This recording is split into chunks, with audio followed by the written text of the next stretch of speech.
E o tema que está previsto para essa aula inaugural é um tema que, em primeiro lugar, eu acho que testemunha da transversalidade da nossa instituição. Tudo acontece na sarjeta Interferências Acadêmicas sobre Quadrinhos, Cultura Pop e Possibilidades de Estudo. Esse é o tema que o professor Dr. Yuri Andreas Reblin vai partilhar conosco. O professor Yuri é pesquisador conferencista na área de histórias de quadrinhos, mídia, cultura pop e religião. É doutor em teologia pelo programa nosso da ESTE, Programa de Pós-Graduação em Teologia, da então ainda Escola Superior de Teologia. É mestre e bacharel em teologia, tem várias especializações. Tem o seu pós-doutoramento realizado na Escola de Comunicações e Artes da Universidade de São Paulo.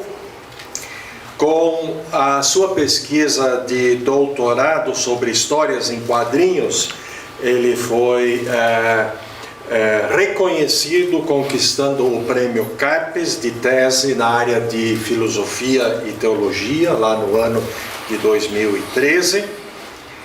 A sua pesquisa, que gira em torno do tema da palestra, da aula inaugural, tem a ver exatamente com a maneira interdisciplinar do estudo, interfaces perenes entre áreas de antropologia, comunicação, educação e teologia, com temas como já anunciado e também constantes no tema da aula inaugural, cultura pop, quadrinhos, superaventura, narratividade, mito e religião, teologia e arte, envolvendo temas como o pensamento de Rubem Alves, método em pesquisa em teologia, ensino religioso e outros. É membro da ASPAS, a Associação de Pesquisadores em Arte Sequencial, da qual ele também é um dos membros fundadores, membro da SOTER e desde 2012 professor da Faculdade ESTE. Com isso eu disse muito pouco da biografia do professor Yuri, que é muito mais rica. Eu quero, sem delongas, convidar cada uma de vocês para que recebamos aqui à frente o professor Yuri, pode ser também, para a nossa palestra, aula inaugural, que façamos com uma salva de palmas. Contigo.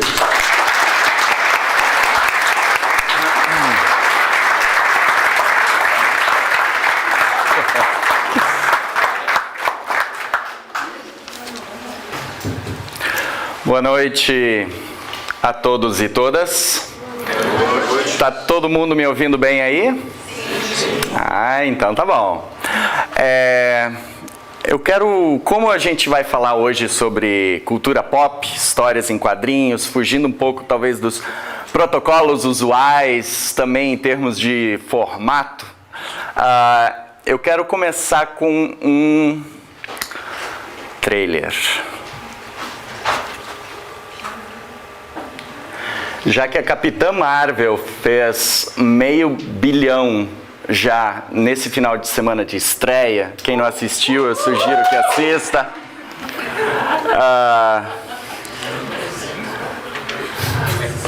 You've run from foster homes since 6 times.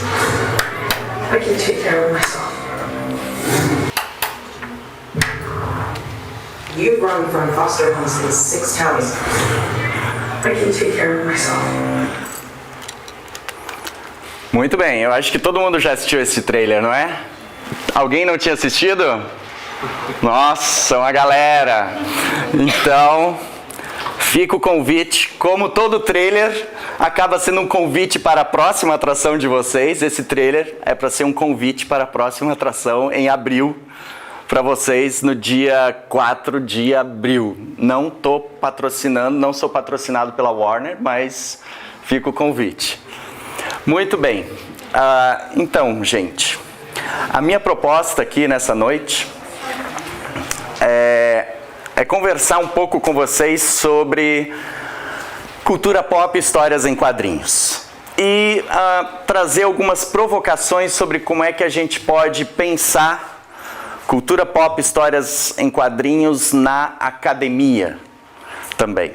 Essa é a proposta nessa noite. E a pergunta que quer servir de guia aqui seria, assim, para a gente lançar quais podem ser as possibilidades de estudo, quais inferências a cultura pop em geral e as histórias em quadrinhos em particular enunciam para a academia, né?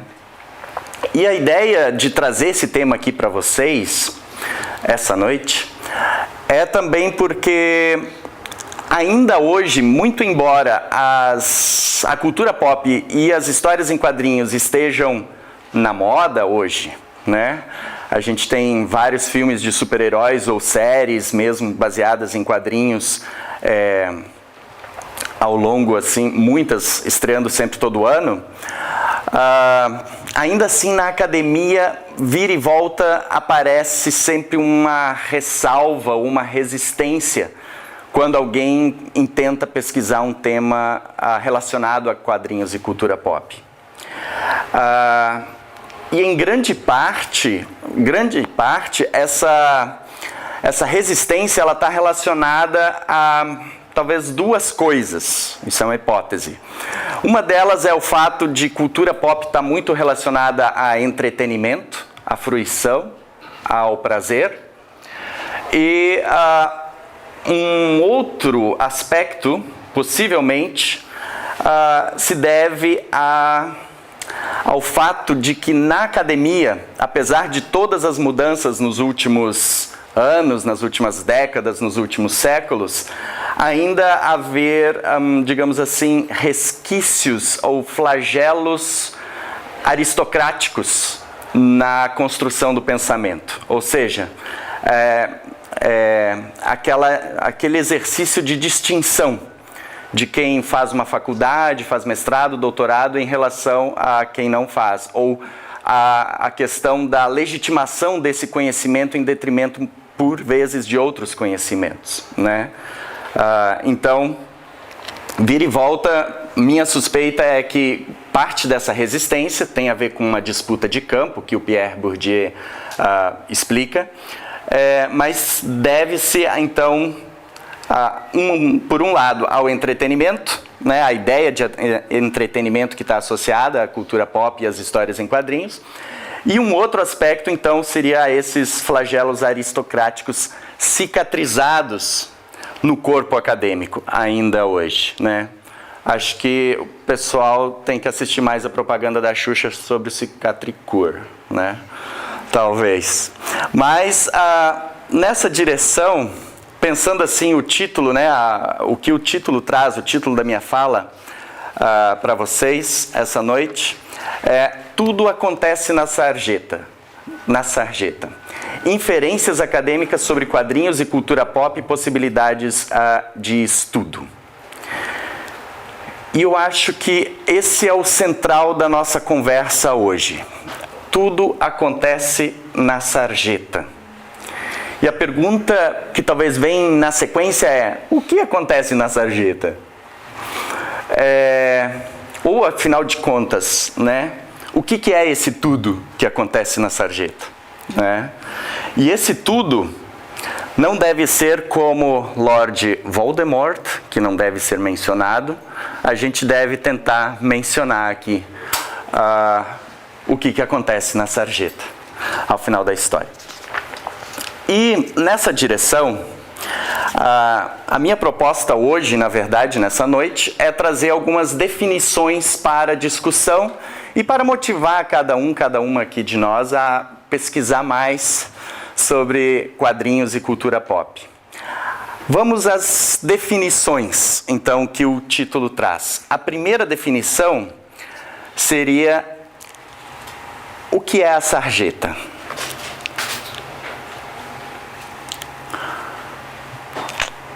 Todo mundo, alguém sabe me dizer o que é sarjeta? Sarjeta é o espaço entre os quadros numa história em quadrinhos?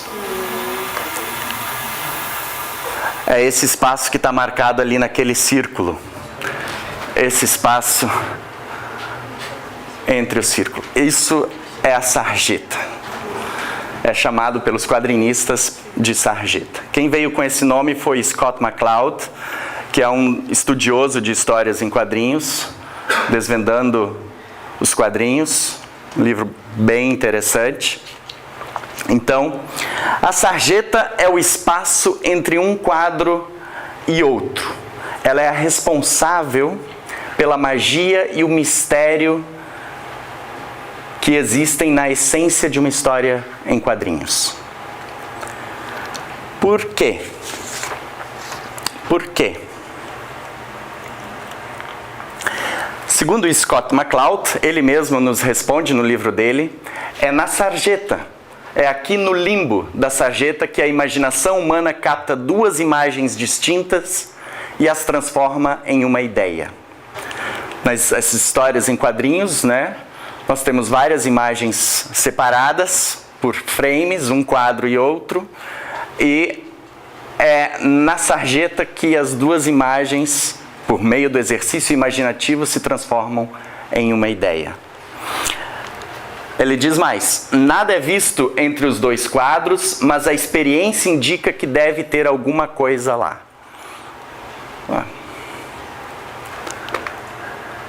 Os quadros das histórias fragmentam o tempo e o espaço, oferecendo um ritmo recortado de momentos dissociados, como a gente pode ver na imagem ali, né?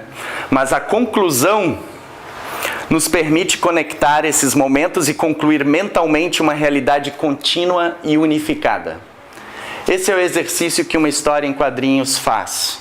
Eu tenho imagens separadas, dispostas sequencialmente, e ao olhar ou ler uma história em quadrinhos, o meu exercício imaginativo dá a conclusão. Transforma em uma ideia.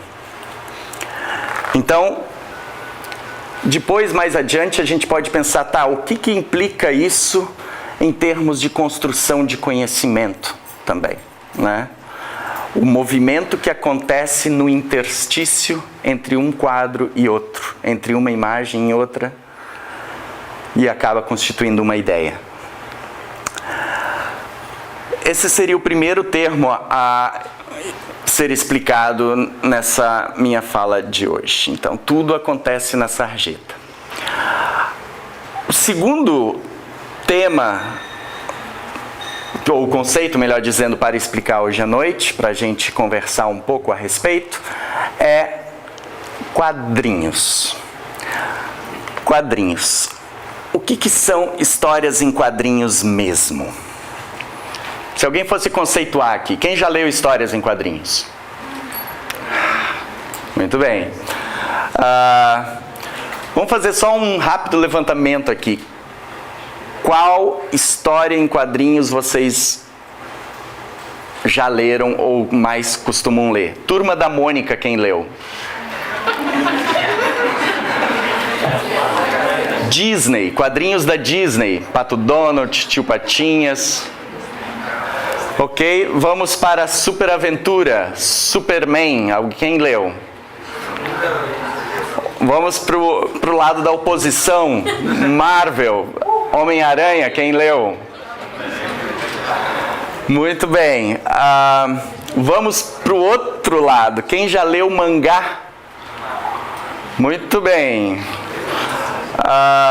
Quadrinhos europeus, alguém leu quadrinhos europeus?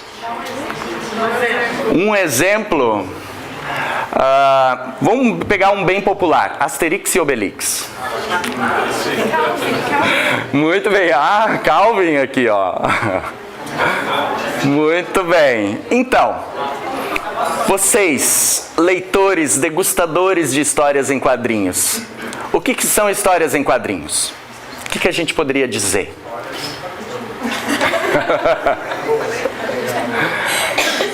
O que a gente poderia dizer?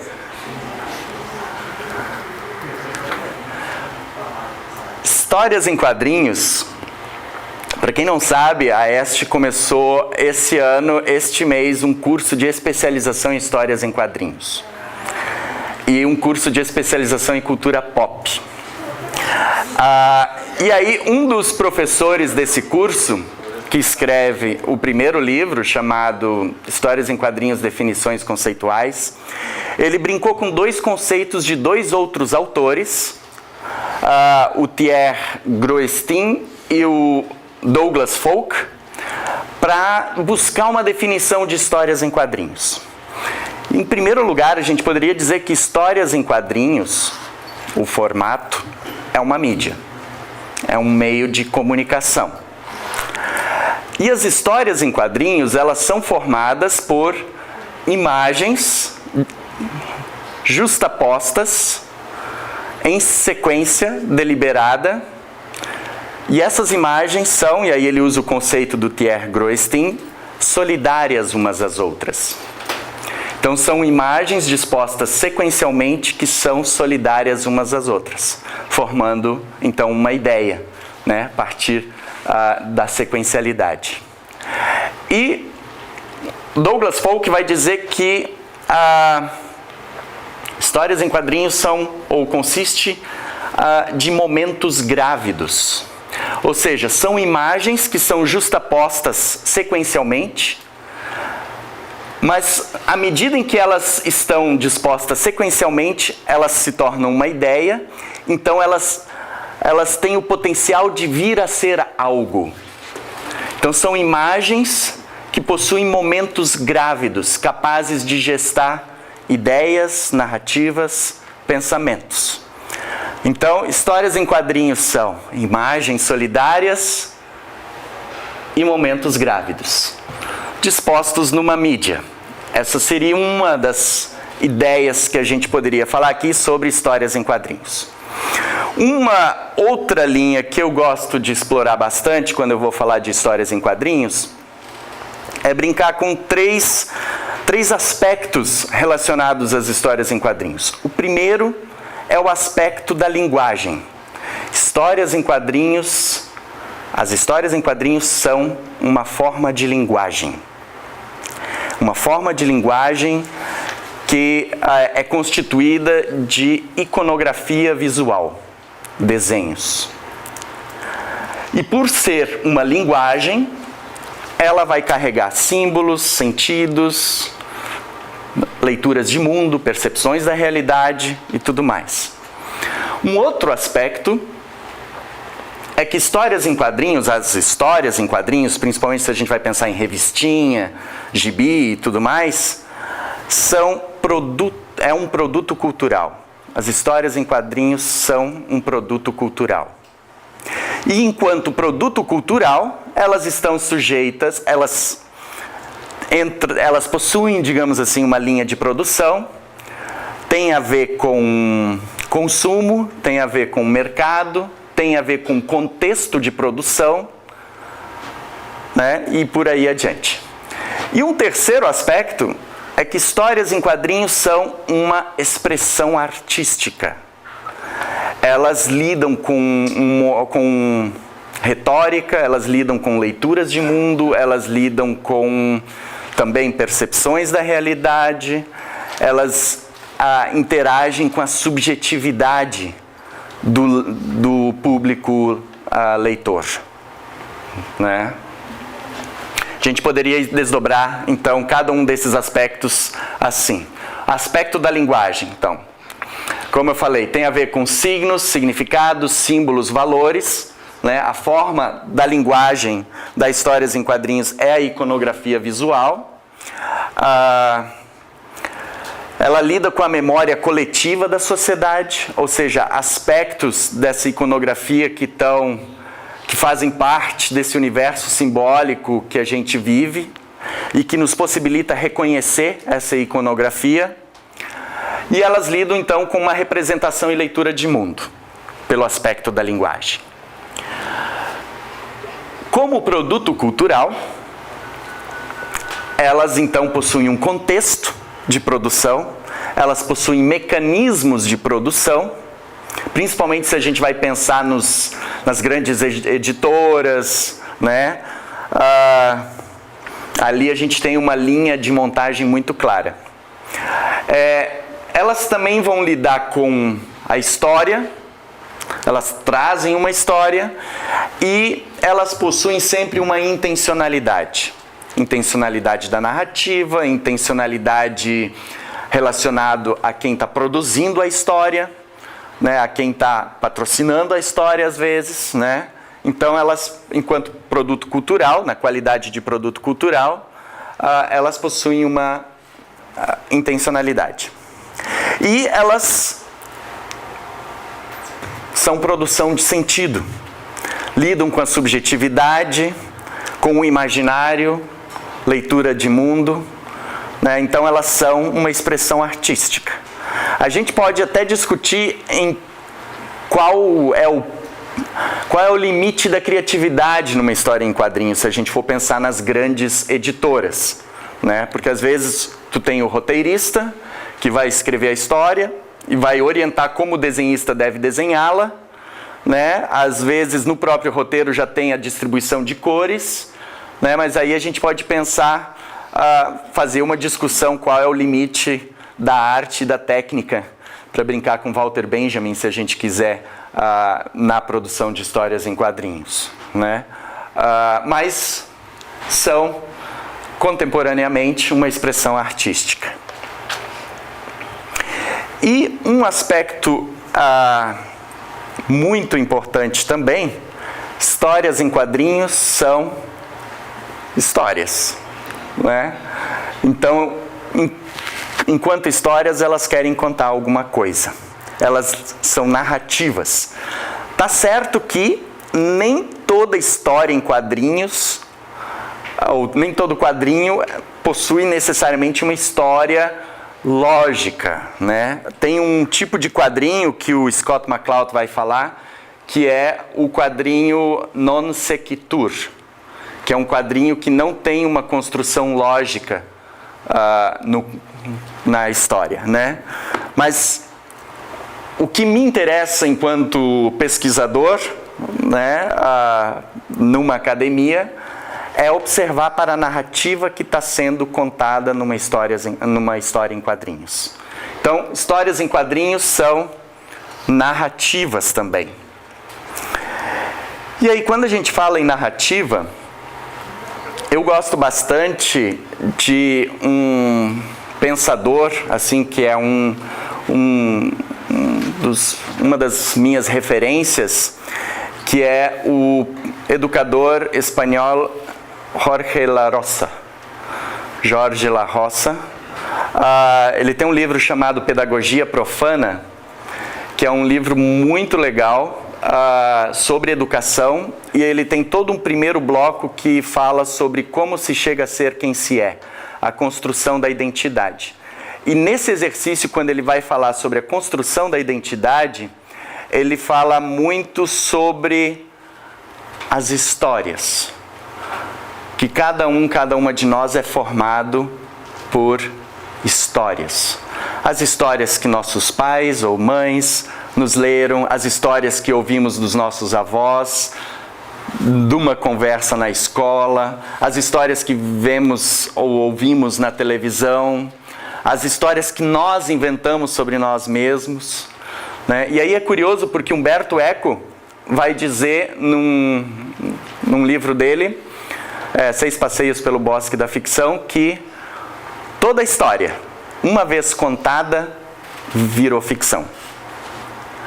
Mesmo uma história baseada em fatos reais. Se você vai recontar uma coisa que aconteceu contigo, uma experiência que aconteceu contigo, à medida que você reconta, você já faz um outro exercício de leitura sobre aquela história, e que esse exercício de leitura vai estar relacionado às tuas memórias afetivas sobre o evento que aconteceu, e você vai imprimir uma narrativa específica. Então, aquilo que aconteceu não é efetivamente mais aquilo que realmente aconteceu, mas aquilo que eu interpretei como aconteceu.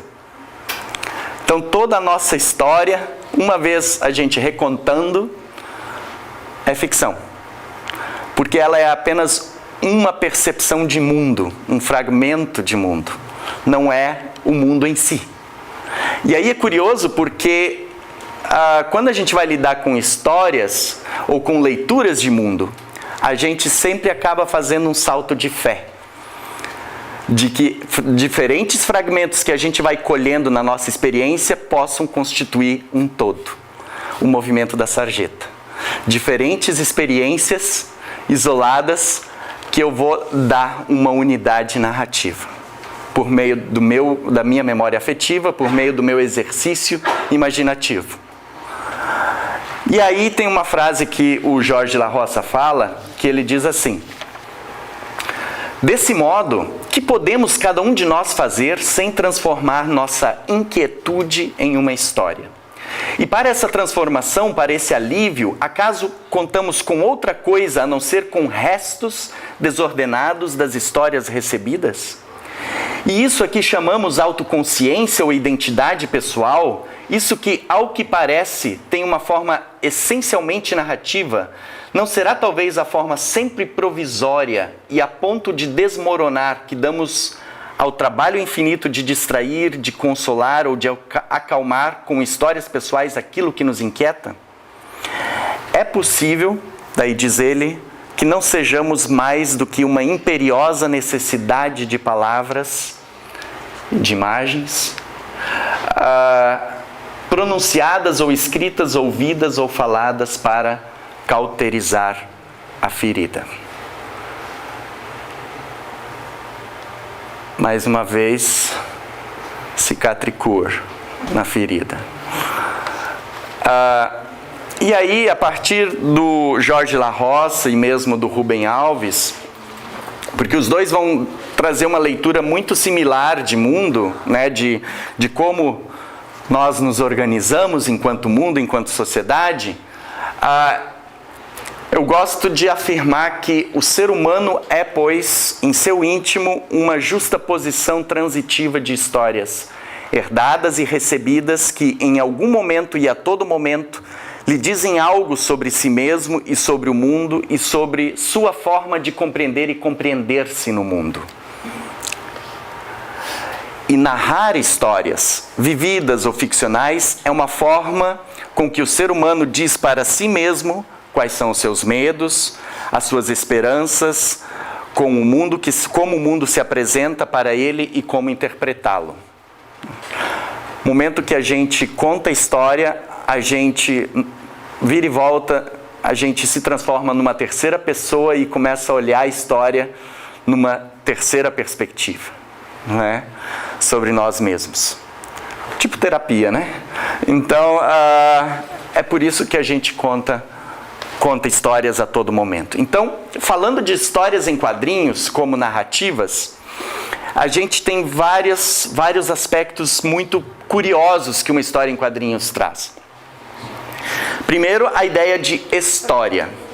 Tá certo que a língua portuguesa aboliu esse termo, que vira e volta ainda persiste. O Rubem Alves é um dos caras que insistiu para manter esse termo, né? As histórias ou histórias ficcionais, né? As histórias em quadrinhos, então, tem a ver com mitos, sagas, tem a ver com esse movimento do palimpsesto. Palimpsesto é um papel antigo que o pessoal usava para escrever na antiguidade, e sempre que eles apagavam a escrita para escrever outra coisa em cima, ficava o resto, o amassado da escrita anterior. Tu nunca conseguia apagar tudo, né? E esse exercício da gente ter fragmentos de histórias em cada uma de nós, esse movimento, ele tem a ver com esse nosso exercício de estar sempre narrando a nossa própria história, né? Então, as histórias em quadrinhos, elas são curiosas porque elas brincam com as nossas memórias afetivas, com a nossa subjetividade e com as histórias que habitam dentro de cada uma de nós. E mais ainda, as histórias em quadrinhos, elas fazem meio que um exercício de anamnese, que é um exercício de rememoração dos valores, das nossas percepções de mundo. Elas fazem esse exercício da gente revisitar a realidade, de ter uma leitura da realidade. Também fazem esse exercício de catarsis, né, que é esse movimento de explosão da emoção por meio de uma narrativa, né? A gente se envolve com a narrativa, a gente às vezes vai mais para o final porque não aguenta ler tudo, quer logo saber o que aconteceu, né? Diferente de um filme que a gente tem que acompanhar, não dá para adiantar, principalmente se a gente está no cinema. Mas existe esse processo. E também o envolvimento da pessoa leitora com a narrativa. E um outro aspecto importante em relação às histórias em quadrinhos, quando a gente vai se ocupar, é que sempre existe uma intencionalidade. A gente escolhe tudo. Como é o enquadramento, como é que vai acontecer o enquadramento. No cinema isso acontece muito assim, né? O diretor de um filme, ele vai dizer exatamente como aquela cena deve ser produzida, qual é o ângulo, né? Vai discutir montagem de cenário, né? Talvez um aspecto talvez seja já clichê e vocês já saibam, mas não custa relembrar. Por exemplo, nos filmes, vira e volta quando tem uma tonalidade vermelha no filme, é um filme que lida com o sobrenatural, tem um aspecto sobrenatural. E um tom mais azulado geralmente remete a um aspecto da divindade. Se vocês olharem, por exemplo, aquele filme Paixão de Cristo, do Mel Gibson, que é aquele banho de sangue, aquela coisa sem fim, mais hardcore que Mad Max. Então vocês vão ver que os únicos momentos que ali dá uma ideia de divindade, por exemplo, em Jesus, tem duas cenas em que tem o tom bem azul em toda a narrativa. E toda a paleta de cores é avermelhada. Todo o resto, tirando o sangue, né? Mas assim, o tom da fotografia é avermelhado, né? Então ali você percebe qual a intenção de quais momentos o diretor, no caso Mel Gibson, escolheu para que fossem azulados. E o vermelho, né, eu falei, tem o filme, vocês já devem ter assistido com certeza, O Sexto Sentido, com Bruce Willis, e o menino Eu vejo pessoas mortas.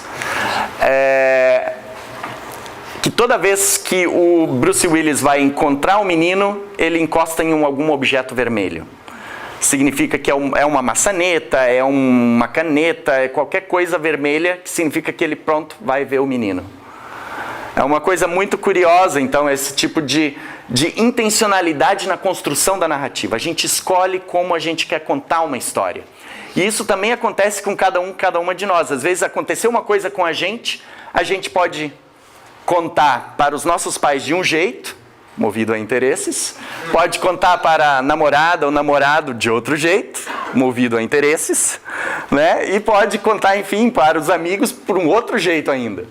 Né? A gente omite coisas, faz seleção de outras, né?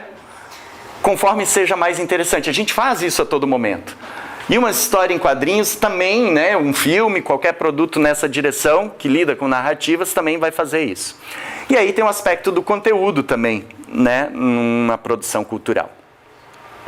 Então, histórias em quadrinhos, discutindo aqui o conceito com vocês, elas possuem um impacto e uma importância no processo de formação ou invenção da vida humana, do ser humano, no sentido de que acaba moldando aspectos da nossa personalidade, porque é uma história que quer te envolver, né?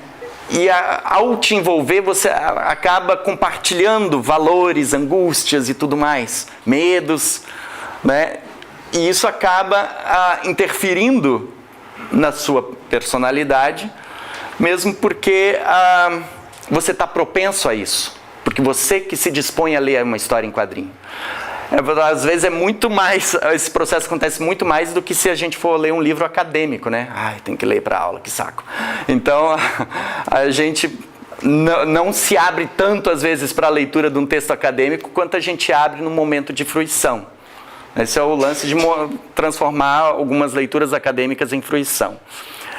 O aspecto da intencionalidade que eu falei, né, relacionado ao processo de produção e comercialização, quanto ao tema a ser abordado, envolvendo tanto questões de ideologia da classe dominante, que a gente chama de axiologia, quanto subjacentes à pessoa autora, né? Qual é a intenção da pessoa autora em contar uma história. E aí o conteúdo, né? Uma apresentação, uma representação específica da realidade, né? Que traz aspectos dentro de um tempo, de um espaço, que traz reflexos da vida em sociedade, dos anseios, medos comuns, expressos por meios de situações e formas de resolução, né, que podem ser adaptadas aos interesses da narrativa. Muito bem, então, se a gente fosse dizer ou resumir o que são histórias em quadrinhos, o que a gente poderia dizer? Falamos tanta coisa, mas talvez a gente poderia dizer que histórias em quadrinhos são, em primeiro lugar, histórias que são construídas por meio de imagens justapostas numa sequência deliberada solidária, né? Agora pareceu muito difícil, né? Mas se a gente for dizer, histórias em quadrinhos são histórias, ponto, né? Que usa desenhos. Né? E histórias em quadrinhos são expressões da cultura pop. E aí a gente vai chegar num outro conceito que eu quero trazer para vocês nesta noite, que está no título, que é cultura pop. O que é cultura pop? Tadã! Se a gente fosse dizer o que é cultura pop, o que a gente diria? O que é cultura pop? Cultura popular. Cultura popular. O que tu quer dizer com cultura popular? Brasileiro, como todo mundo. Contemporânea? Cultura contemporânea? Vamos pensar assim. O frevo no Recife, ele é cultura pop ou cultura popular? Talvez os dois já hoje, mas se a gente fosse distinguir, Popular. ele é cultura popular. Cultura pop é em massa, produzida para massa. Cultura pop produzida para massa. Muito bem, para uma grande audiência, não é? Então aqui a gente tem uma distinção. No português isso não fica muito claro, porque a gente usa uma mesma palavra, mas no inglês a gente tem pop culture e folk culture. Então o folk seria a cultura do povo, seriam essas culturas regionais, digamos assim, essas locais, e a cultura pop é aquela cultura mainstream, a cultura de massa para uma grande audiência veiculada por meios de comunicação. Né? Antigamente, um dos termos derivados, talvez vocês conheçam, que estão relacionados à cultura pop, é a ideia de cultura de massa. Mas cultura pop, o que é? Então, vamos tentar conceitualizar. Talvez algumas imagens nos auxiliem a conceituar cultura pop. Pedi, vocês viram lá, ó. Muito show, né? Então, advertência: a sequência de imagens a seguir apresenta cenas desaconselháveis para pessoas acima de 60 anos. Muito importante, porque pode mexer com emoções. Viu? Muito bem. Todo mundo consegue fazer? Não vai. Muito bem. Vocês conhecem o personagem? Spock. Muito bem. Quem é o Spock? Ele é um personagem, tá? De qual seriado? Não é Star Wars? Não. Muito bem, Star Trek. Jornada nas Estrelas. Muito bem. O que significa essa saudação Vulcana. Vida longa e próspera. Muito bem. Então nós temos aqui o Spock, Vida longa e próspera. Só um bastidor aqui, foi dos fãs de Star Trek que começaram a surgir as convenções. Que nem essas, a gente tem a Comic Con, RS, a CCXP em São Paulo, essas grandes convenções de quadrinhos e cultura pop, começaram a partir dos fãs de Star Trek anos atrás, década de 80. Outra imagem do Spock, Leonardo Nimoy. Muito bem.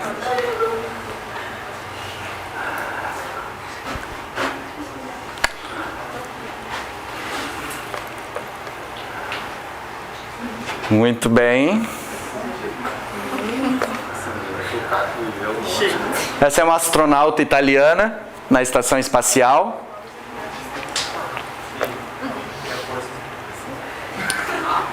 Primeiro-ministro do Canadá.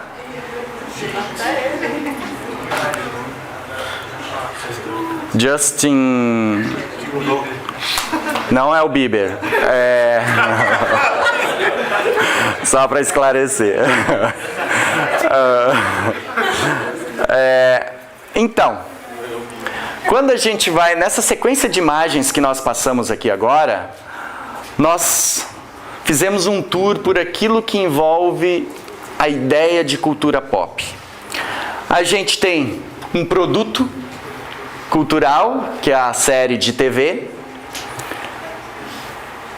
A gente tem uma narrativa, uma história que se constituiu em um universo ficcional. Né? Temos Star Trek passando hoje. E esses dias mesmo, eu assistindo Star Trek Discovery, eu quis olhar a linha do tempo de toda a mitologia da série, e aí é muito curioso, porque todas as séries do Star Trek, elas estão bem assim, esparsas, e aí o pessoal elaborou uma linha do tempo muito interessante, de como cada narrativa de cada seriado vai entrando dentro da linha do tempo. Então nós temos um universo ficcional, nós temos aquilo que hoje a gente pode chamar de um jeito mais contemporâneo de mitologia, né? Aspectos narrativos universalizantes que tem a ver com a constituição de identidade. Nós temos produtos tie-in, que são produtos que são gerados e derivados desse universo ficcional, dessa narrativa, que são produtos tipo assim, estreou Capitão Marvel no cinema, você vai lá, compra um McLanche feliz e você tem um bonequinho da Capitã Marvel. Isso é um produto tie-in. É tipo venda casada, digamos assim. Não diretamente, né? Mas você pega uma ideia e fraciona ela em diferentes produtos. Você tem a memorabilia, que é toda essa gama de produtos e variações. Então eu posso ter uma roupa parecida, que nem essa cosplayer do Star Trek. Eu posso ter um phaser em casa, não tenho, né, mas posso ter. Enfim, posso ter uma Star Trek em miniatura que flutua em campo magnético, que acende luzinha, né? Então essa memorabilia toda. Nós temos mais que isso quando a gente vai falar de cultura pop. Nós temos atitudes, nós temos comportamentos, nós temos movimentos em torno de produtos culturais. Nós temos um significado e nós temos ideias. Ideias do que significa ser humano, ideias do que significa sociedade, ideias do que significa relações. Né? A, Cultura pop. Mais imagens. né? Olha só o trocadilho. Nós temos uma família altamente reconhecida, posando numa foto clássica. Isso aqui é já uma metalinguagem da cultura pop. Posando uma foto clássica de outros ícones da cultura pop, numa foto que viralizou nos tempos pré-internet.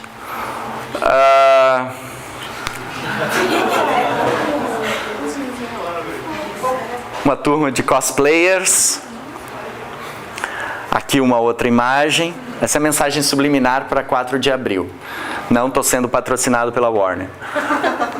Stan Lee, outro ícone da cultura pop, responsável por muitas paixões secretas e públicas de nós aqui. Talvez dos mais velhos seja mais secreta, e dos mais novos mais pública. Aqui nós temos vários bonequinhos remetendo à cultura pop.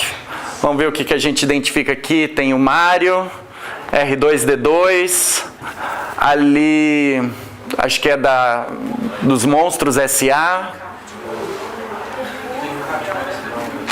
Muito bem, acho que vocês devem conhecer mais que eu.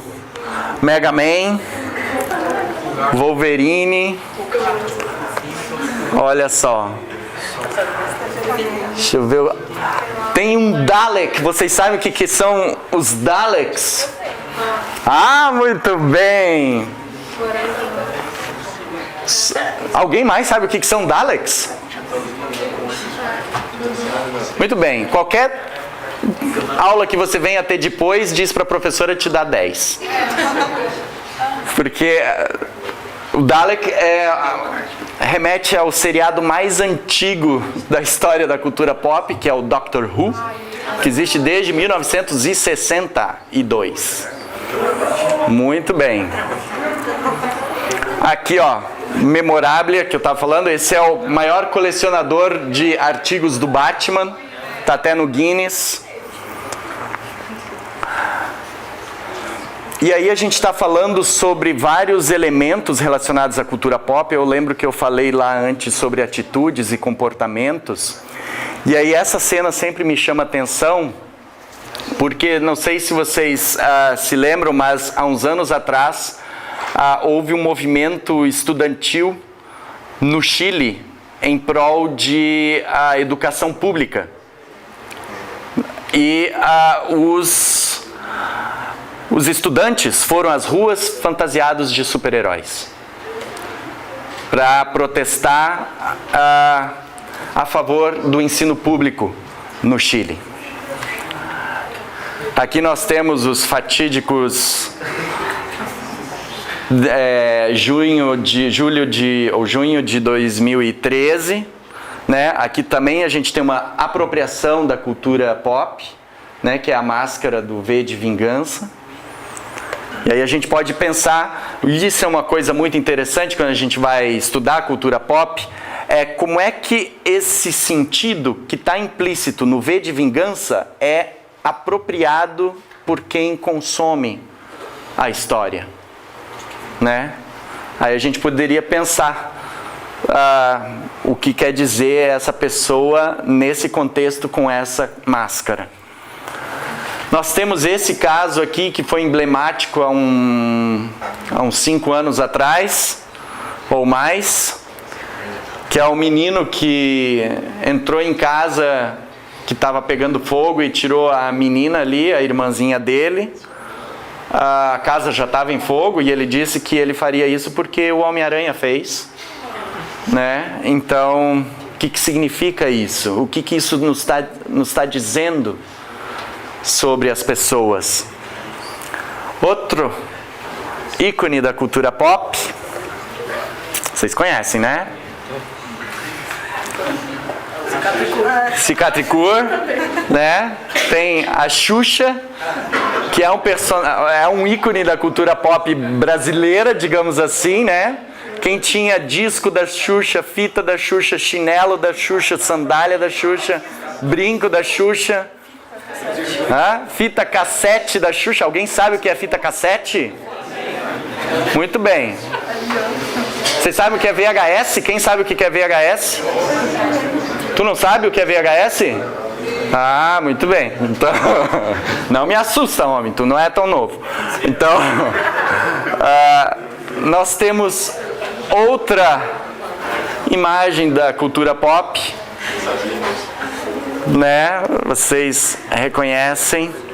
Então, nós estamos falando, quando a gente está falando de cultura pop, a gente está falando de produto, uma narrativa, universo ficcional, uma mitologia, está falando de produtos tie-in, está falando de memorabilia, está falando de atitudes, comportamentos, movimentos, significados, ideias, e também está falando de mercado e também está falando de mainstream. E aí tem uma professora desse nosso curso de especialização em cultura pop, que se chama Beatriz Sequeira de Carvalho, que ganhou ano passado o prêmio HQ Mix, que é o Oscar brasileiro dos quadrinhos. Ela sintetizou a ideia de cultura pop, que eu achei bem bacana e que eu trago aqui para vocês. Ela diz assim: a cultura pop pode ser entendida como um conjunto de ideias, perspectivas, atitudes, imagens e outros fenômenos que se encontram no mainstream da cultura de um país. É influenciada, produzida e disseminada pelos meios de comunicação de massa e diz respeito a uma miscelânea de produtos, tendo como categorias mais comuns o cinema, a música, a televisão, os jogos eletrônicos e as histórias em quadrinhos. Então, quando a gente está falando de cultura pop, a gente está falando de uma gama de produtos que estão relacionados à cultura mainstream de um país, ou seja, aos produtos culturais oferecidos ao grande público, né? E aí, como eu mencionei antes, a cultura pop ela tem dois conceitos derivados, subjacentes ou adjacentes, que é cultura de massa e cultura da mídia. E um dos nomes, quando a gente vai falar de cultura da mídia, que é um grande nome estudioso, é o Douglas Kellner. Ele tem um livro de mesmo nome, A Cultura da Mídia, e ele resume a ideia da seguinte maneira: há uma cultura veiculada pela mídia, cujas imagens, sons e espetáculos ajudam a urdir o tecido da vida cotidiana, dominando o tempo de lazer, modelando opiniões políticas e comportamentos sociais e fornecendo o material com que as pessoas forjam sua identidade. O rádio, a televisão, o cinema e os outros produtos da indústria cultural fornecem os modelos daquilo que significa ser homem ou mulher, bem-sucedido ou fracassado, poderoso ou impotente. A cultura da mídia também fornece o material com que muitas pessoas constroem o seu senso de classe, de etnia e raça, de nacionalidade, de sexualidade, de nós e eles. Ajuda a modelar a visão prevalecente de mundo e os valores mais profundos. Define o que é considerado bom ou mal, positivo ou negativo, moral ou imoral. As narrativas e as imagens veiculadas pela mídia fornecem os símbolos, os mitos e os recursos que ajudam a constituir uma cultura comum para a maioria dos indivíduos em muitas regiões do mundo hoje. A cultura veiculada pela mídia fornece o material que cria as identidades pelas quais os indivíduos se inserem nas sociedades tecnocapitalistas contemporâneas, produzindo uma nova forma de cultura global. Se a gente fosse observar palavras de destaque, isso é um bom exercício de pesquisa de texto, sublinha as palavras de destaque para pegar a ideia. Douglas Kellner ele traz alguns aspectos daquilo que ele chama de cultura da mídia e que a gente está chamando aqui de cultura pop, né? Mas são termos intercambiantes.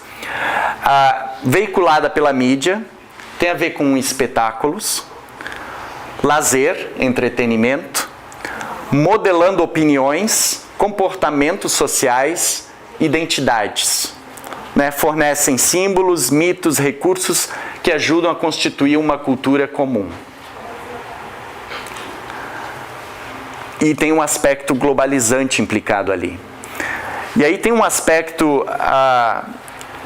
relacionado ali, que tipo assim, a cultura pop nossa do Ocidente, aquela bem mainstream mesmo, ela é majoritariamente estadunidense, norte-americana, né? foram os Estados Unidos que constituíram a cultura pop tal como a gente entende hoje, e são os grandes produtores de cultura pop, né?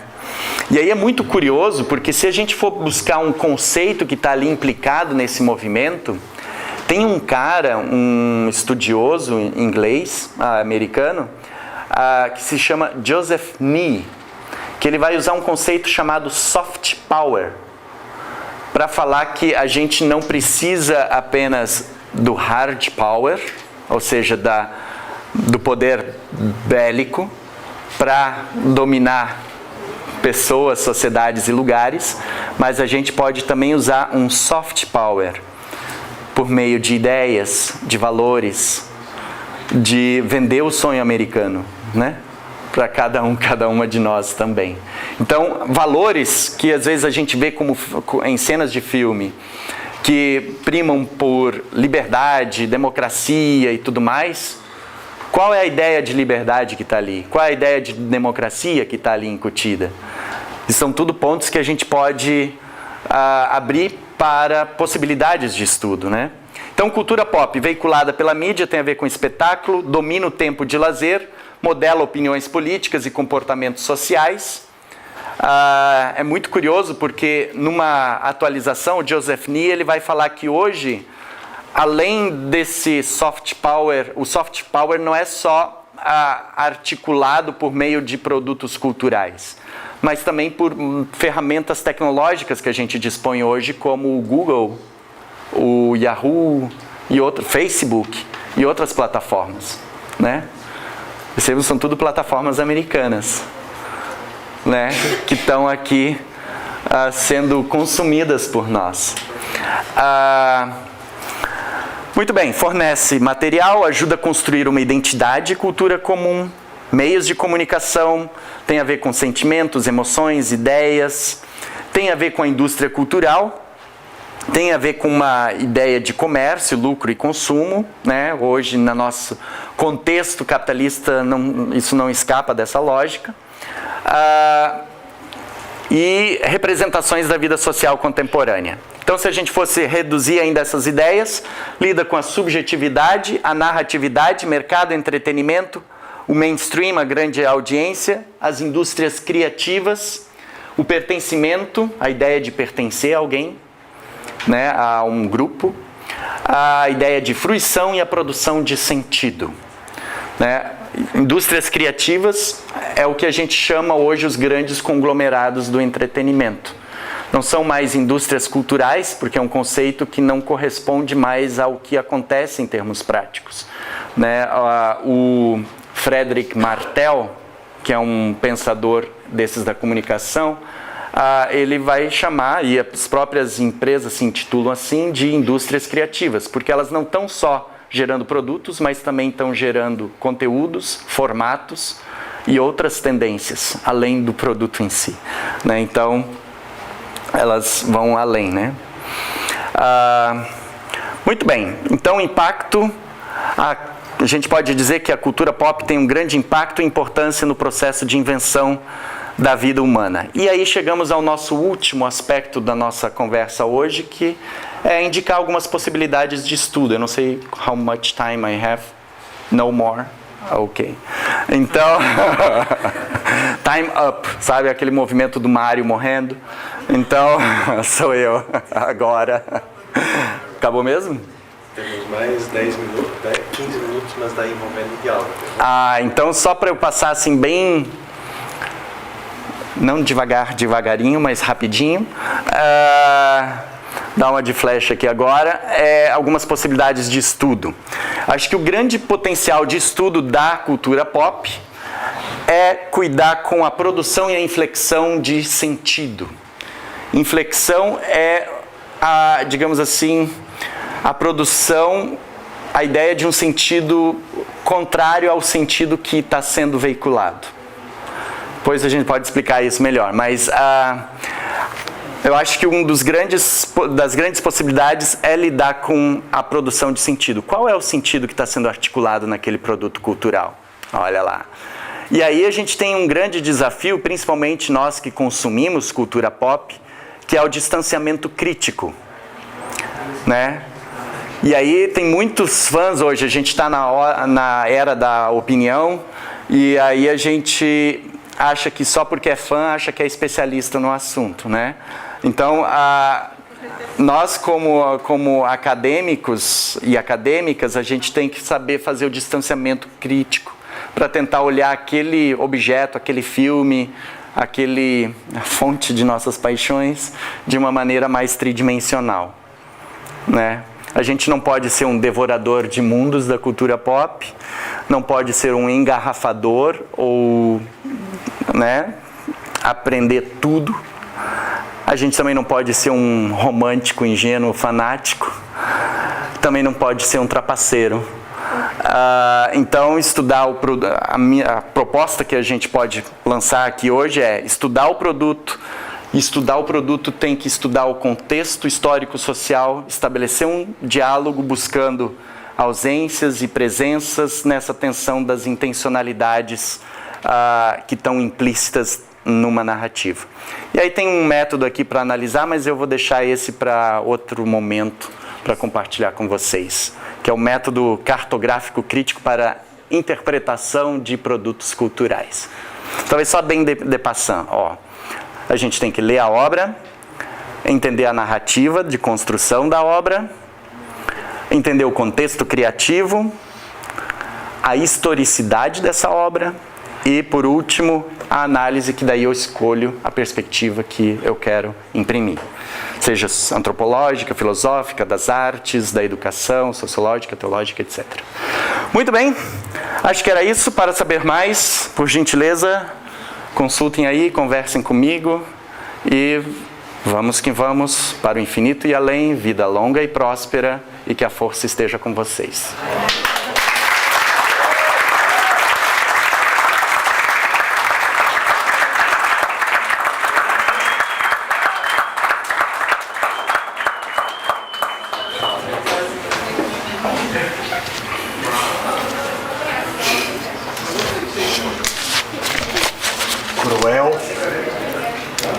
Cruel com a gente é um relógio em situações assim, né? A gente poderia ficar aqui ainda horas, professor Yuri, lhe ouvindo. Nós acho que podemos abrir ainda alguns minutos aí para umas duas, quem sabe, manifestações. Enquanto vocês vão pensando sobre isso, eu gostaria de partilhar uma situação que eu não compartilhei com ninguém ainda, mas vou fazer isso até pelo carinho com você, Yuri. E quem conhece o professor Yuri sabe que ele dificilmente não está com uma camiseta com alguma referência. Hoje eu observei, tem power, tem strength, tem courage, tem, né? E aí vai, né? E assim evidencia também o próprio professor Yuri na sua pesquisa. Mas o que eu gostaria de confidenciar, e vou fazer isso já explicando, uns 2 anos atrás eu estava na Alemanha e eu entrei numa loja e encontrei um pijama eu acho que era do Super-Homem. Não tive como não pensar em ti, mas eu não comprei, porque eu tive que me explicar por muito tempo. Então eu não fiz isso. Mas tomo a liberdade de dizer isso. Quem sabe, né, hoje à noite eu fiquei pensando, possivelmente ele já tem um pijama assim, então nem precisa. Mas, Yuri, muito obrigado por essa aula, né, e eu acho que os conceitos que você nos trouxe aqui, eles são ricos, que nos permitem exatamente essa hermenêutica que você propõe aqui no final, né? E aí, talvez a gente pudesse dizer que a hermenêutica, né, dessa segunda aula inaugural, que acho que a gente já vai marcar, né, ela tem a ver com aquilo que você dizia no início sobre sarjetas, né? Então é aí efetivamente que se coloca o desafio da própria interpretação, né? E quem não se sente de alguma forma chamado para dentro de uma história, isso é o bacana, né? Essas histórias em quadrinhos, você foi levantando várias dessas histórias e a gente foi aí se conectando, né? Tem personagens aí que né, tem já as suas décadas e quem sabe rememoram a infância mais próxima, mais distante já de cada uma de nós, né? E uma das questões que me ocorreu foi exatamente essa, né? Você dizia que as histórias em quadrinho elas são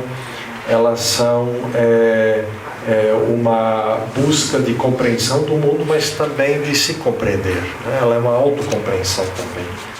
E a própria, eu captei isso assim para mim aqui, a própria unidade narrativa que de alguma forma a gente vai fazendo ou interligando essas sarjetas, elas de alguma forma vão sendo apropriadas pela gente, de forma que a gente de alguma ressignifique também essas histórias, né? Elas são ressignificadas, você trouxe alguns exemplos aqui também de como em movimentos sociais, por exemplo, né, essas histórias podem ser ressignificadas. De Legoff eu sempre lembro, né, para falar em histórias, e é bacana como historiador, né, tudo termina em história, né? O Legoff fala muito dos avós que se sentam com os netinhos, as netinhas, para contar história, né? A conexão que há entre a infância e a velhice, de contar histórias e de se sentir compreendido, né? Ou se buscar compreender, mas também compreender o mundo à sua volta. São vários os conceitos, né? Uma riqueza muito expressiva e também hermenêutica, né? Eu diria assim agora, das próprias sarjetas que você traz, acho que são exercícios importantes que nós poderíamos fazer horas aqui. Mas eu gostaria assim de abrir aí, quem sabe, para umas 2 manifestações.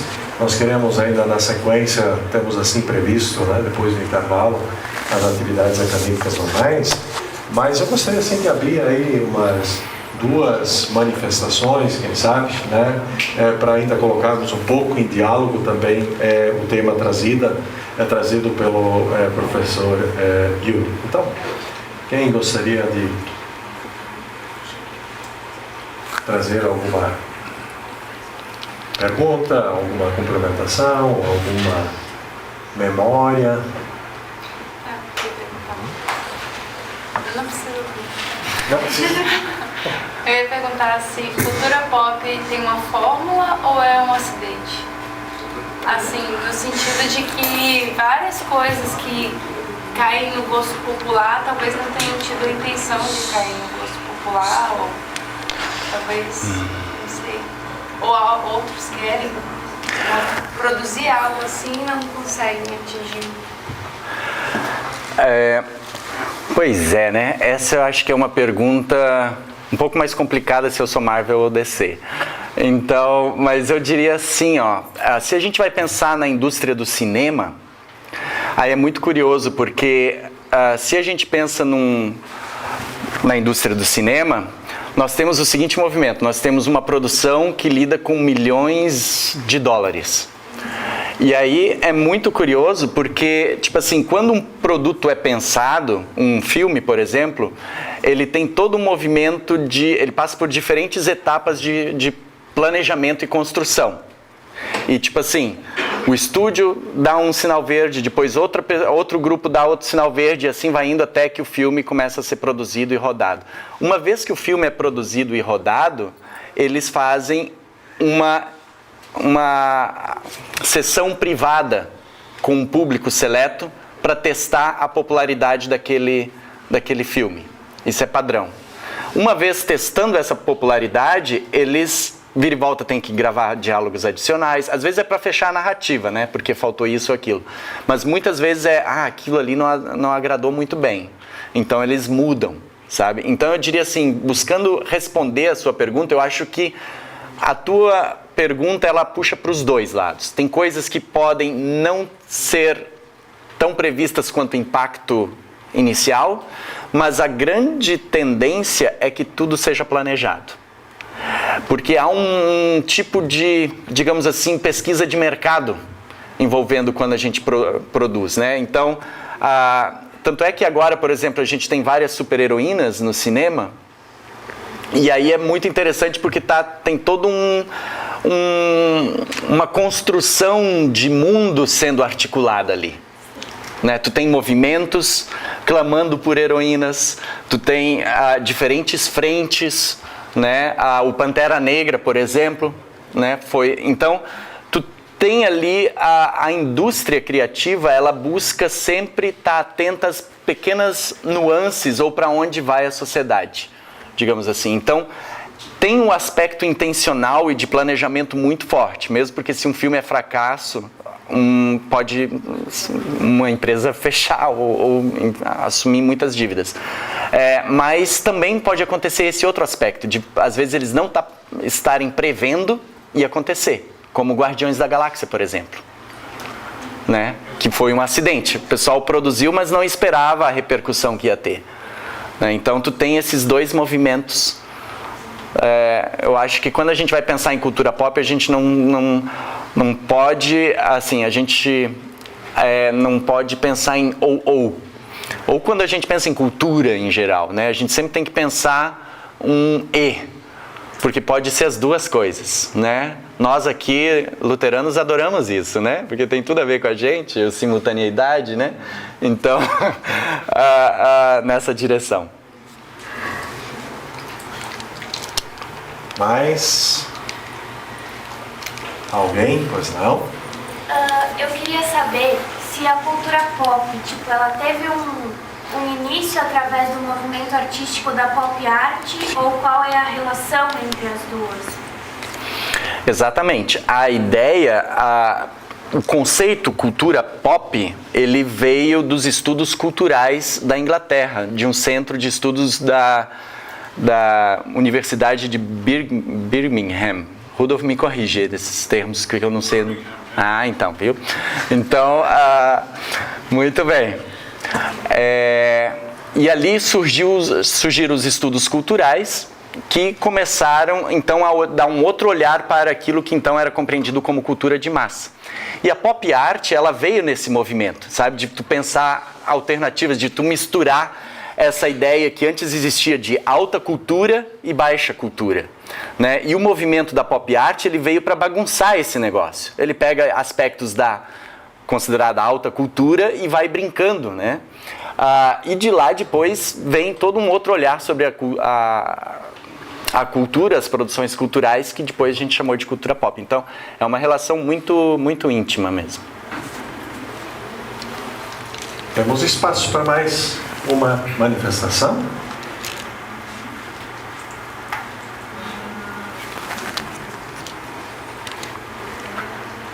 Meu personagem preferido, ninguém perguntou, mas eu estou falando. Então,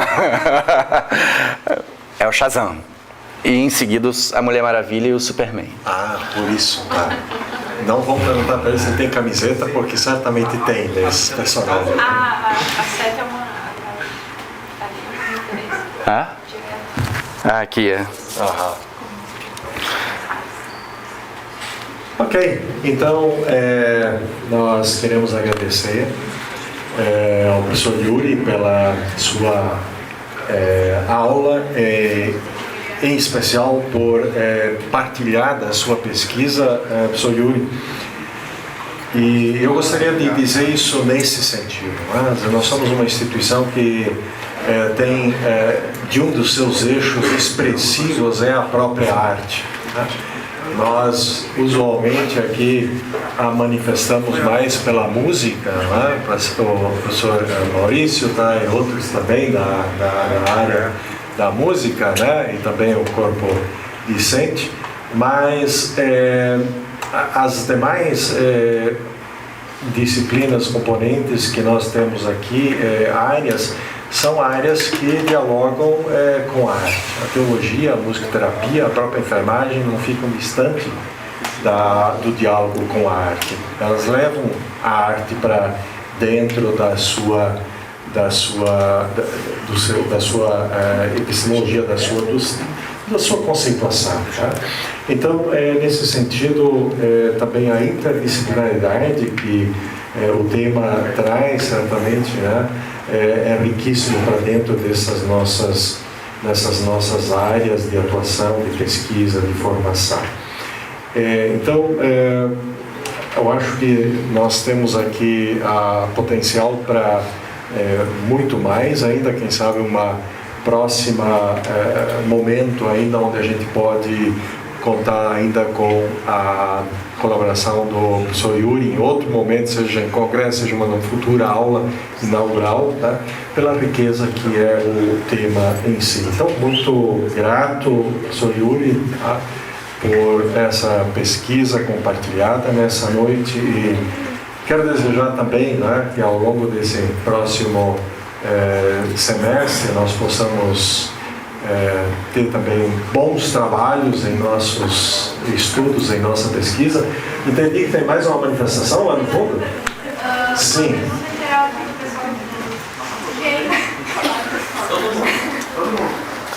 Quem o senhor acha que vai morrer no Ultimato? O Capitão América ou o Tony Stark? Eu não sei te dizer, mas eu sei que traduzindo uma expressão americana ou inglesa para o português, a Capitã Marvel vai chutar muita bunda.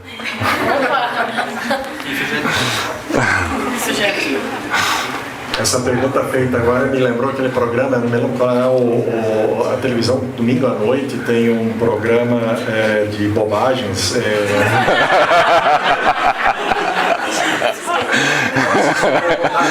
Se vão perguntar qual deles não é, talvez, né? Mas um deles lá que levanta, eu acho que era uma série anterior, não sei se era da Globo, que você decide, então era um pouco nessa linha, né?